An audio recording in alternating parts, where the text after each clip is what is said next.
Hi, I'm Jan. Owen asked me to talk to you about why I like his work.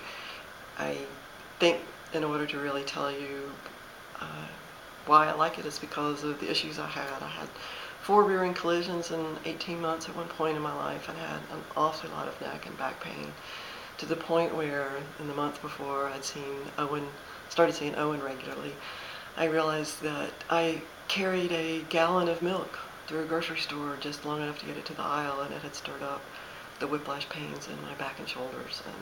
And I was just too young to have been that much disabled. And in just a matter of months, probably 3 or 4 months of seeing Owen regularly, I made my first backpacking trip in 10 or 15 years.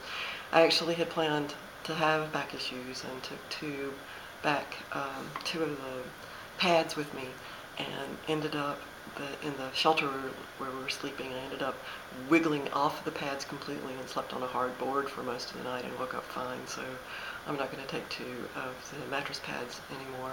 The other issue I had that was less severe but still chronic was an SI joint problem. And how that manifested is when it was the most stirred up as I was getting out of a car. If I was the passenger, the first leg, my right leg hitting the ground was very, very painful and had been for a year or two. And the physician had injected it, and the physical therapist had pretty much implied that I was going to be chronically painful. Sleeping on the couch was one of the ones that really made it stirred up. And Owen has also taken care of that chronic and very painful issue for me. I really think he's doing a great job with what he's doing.